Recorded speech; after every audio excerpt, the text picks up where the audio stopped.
Everybody, Chris here with Clean Spores Woodworking Shop. I'm standing here beside this brand new, beautiful Rikon bandsaw.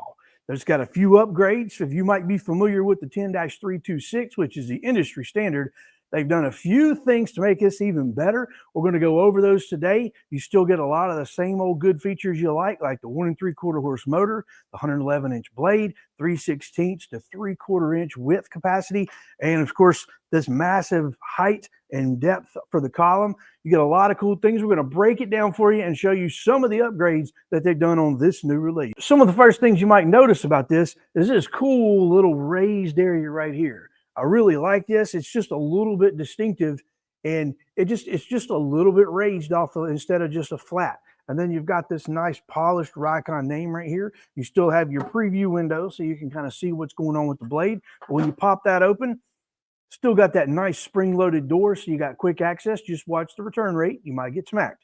So, got basic information on the inside, always pertinent to the saw itself. And, of course, still got just nice heavy-duty cast iron wheel and rubber roller. And this rolls down into the nice setup here with this blade. This is fully adjustable here. This allows you quick access in and out of the blade, but yet you still have your preview window here.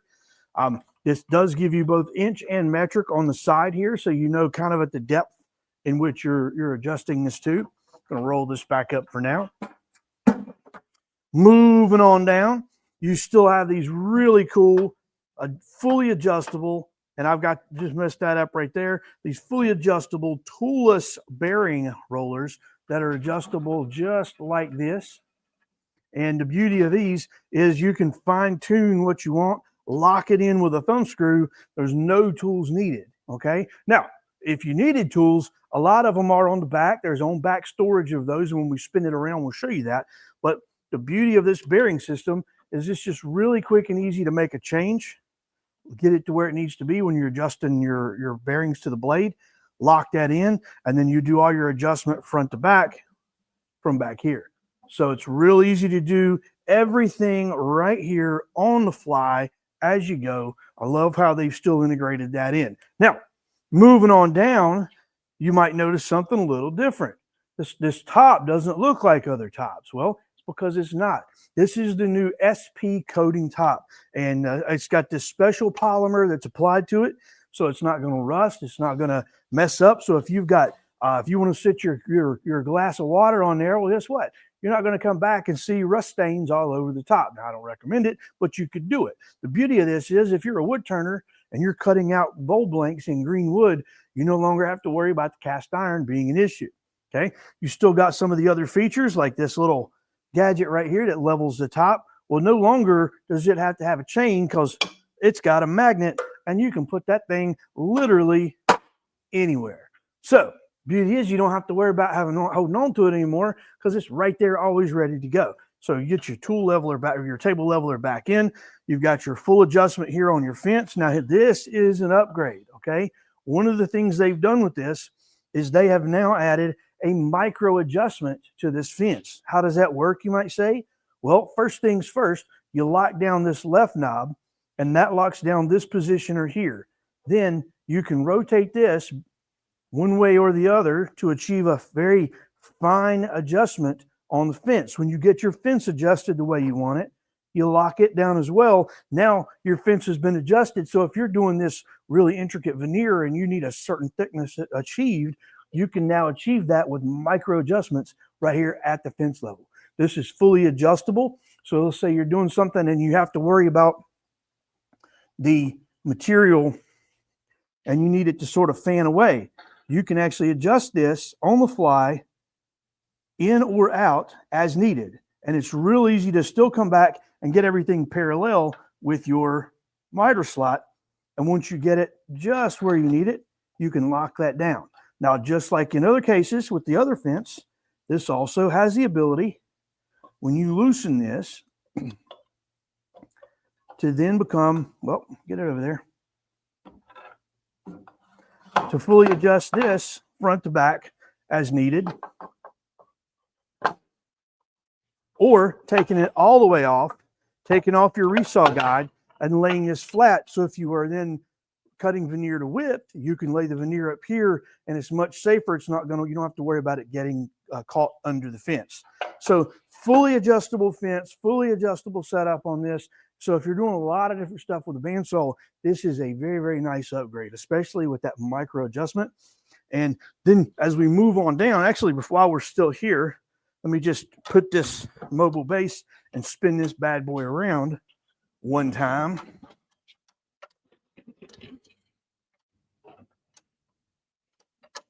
So I mentioned that on back tool storage. You do have that storage right here, which is very, very handy. Keep all your wrenches and your Allen wrenches and stuff here. You have onboard storage here for your push stick. Makes life real easy, and that's mounted right on the outside. You get a quick access here while we're looking. This is also for a lot of your adjustments for your tension release, for your adjustment for your wheel to cant it in and out, to make your tracking ability. So there's a lot of features on the back here. Just wanted to give you a quick preview. And now this motor is 1 3/4, and it can be ran either 115 or 230. Either way you want to do it. You can rewire it if you want to, if you prefer the 230. But while we're standing here, let's go ahead and wheel this thing back around. Oh, one more key feature. They did leave the outlet back here, so if you needed a light, guess what? Plug that light in, and you got good visibility right here at the table. All right. Now, on the fly, moving displays. So if we look here, we've still got this nice heavy-duty switch. We're going to come on down here. We're going to pop that door right there. So let's take a look at what's below this table, because it's going to be a lot more of the same with the adjustable toolless adjustability on the bearings. But then you're going to see the inside of the cavity, which is really where everything's at. So not only do we have that heavy cast iron wheel again, but there is a dual belt option. So if you needed to run this thing in a slower speed, you certainly could do that. Now, the way they've configured this is there's a wheel right here, and this is what it loosens and adjusts the pulleys. No longer are you fighting this big motor on the back to try to force it into position and get it all straight and parallel again. I'm hoping this is coming up on camera. You can see that belt loosen up right there. So if you did need to go from fast to slow, let's say you're going to cut metal or aluminum or something like that, you can switch that over, but then you go right back and you can get everything tensioned up. And of course, you're not looking to like torque that down, but you want it to good enough settings. So that's how you would easily change the belts on the machine without having to take a lot of stuff. Again, a toolless blade change, toolless bearing change, and a toolless belt adjustment. So they've added this little port down here for dust collection. So you're catching dust collection here and on the back of the machine, right back there. So you got a 4-inch port on the back and a 2.5-inch port up top here. So you're catching all that dust coming down, and it's really keeping this cavity clean, which means you're reducing heat on the blade and having less issues with the rubber tire inside. They've also added this little brush in here. I don't know if you can see that, but that is just a little block to help kind of clean that up, and that fits just so perfectly right there. And that kind of helps keep the blade clean of debris, bigger debris, and it forces it right in here to this dust port. Very, very good ingenuity here. And I don't know that this is going to pick up on camera, but this cabinet even has storage underneath for all your needs.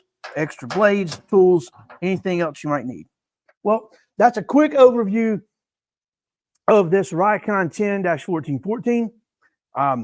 Now, I think we need to start using it. So let's switch everything over, and we'll run a few pieces on here just to show you how the thing works. Hang tight.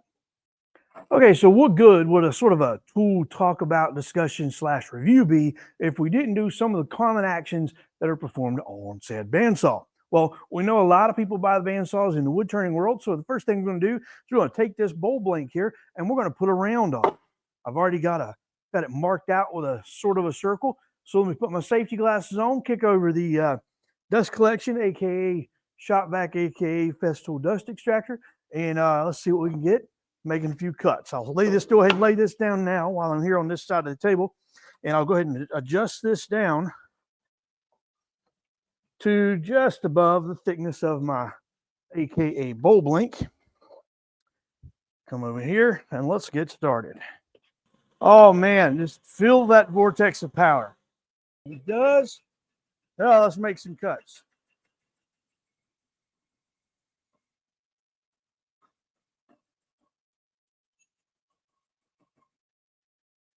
Now this is not necessarily the correct blade for cutting tight radiuses, but, or radii, however it's pronounced, but we're going to do our best here to get this thing cut out.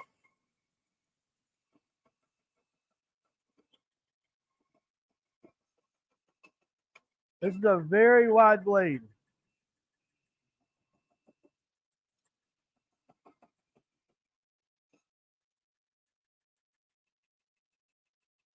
And let's go ahead and stop that for a moment.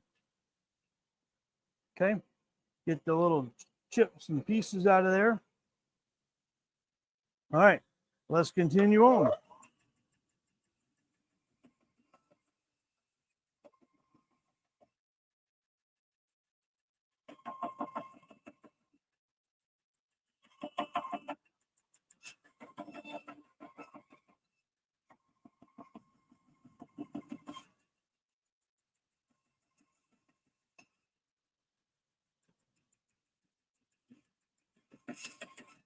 All right, so there's our bowl blank roughed out, ready to go.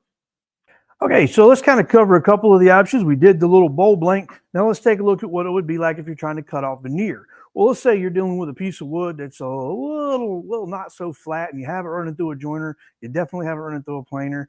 So you've got a little bit of undulation across the surface of the board. Well, you can leave this adjustable little bar here. That's not just there for looks. Let me step around and I'll show you what this bar is here for, is to kind of give you a pivot so that you don't get pinched with that, but yet also at the apex of said bar, if this is adjusted out, the apex of that bar gives you the right thickness for the part you're trying to cut. So in this case, if we were trying to cut this piece, that would give us the perfect cut.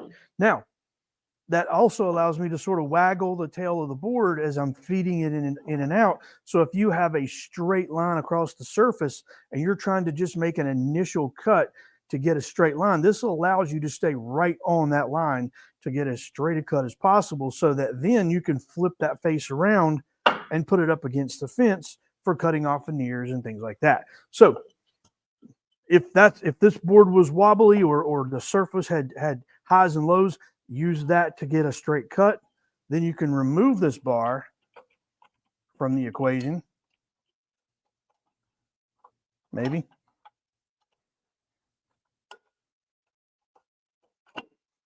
Yep. There we go. Had to get it out of the way there. You can remove the bar from the fence so that now that we've got a clean cut, we can come in here and adjust our fence to achieve just the thickness of veneer we want. Now, one way is to do this, and the off cut is your thickness. That means you have to adjust your fence every time. Another method would be to roll this over. Now, you are going to be limited because this is as high as I really need this bearing setup, but it's also too tall for the fence. So if I was trying to do real thin, we may need to make some additional adjustments here. But just for the sake of the video, we're going to just cut off this real thin piece of veneer like that. Let me move this over just a little more. Like that. Now, let's make this cut just to show you how smooth this thing cuts the tall material.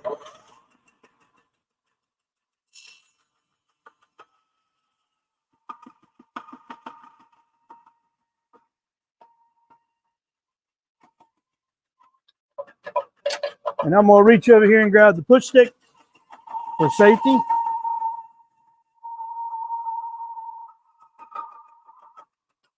And there we go.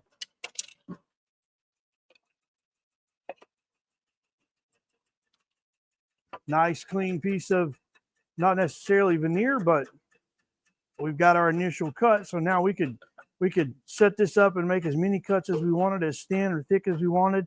As you can see, this left a really, really nice clean section. Let's do one more piece and we'll do a thin piece off of that. And while we're here, I'm going to go ahead and lock down. I'm going to adjust this in, the micro adjust. I'm going to lock that knob down, loosen this knob, and we're going to see if we can't move this over and just make a real thin piece here. So, all right, that's good. Let's lock that in place. One more cut.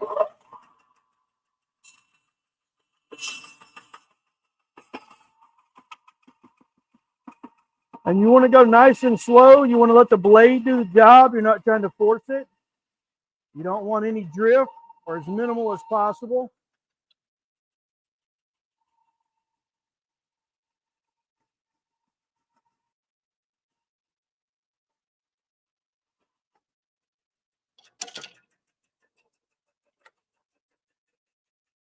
And there we go. So not a bad result. That was just a quick little adjustment, and you can see you can make your own thicker veneer for doing whatever you'd like to do. So as far as I'm concerned, that Rikon 10 1414 gets the job done. Well, this is Chris with Clean Spores Woodworking Shop. And as far as we're concerned, this Rikon 10-1414 bandsaw, well, we're proud of it.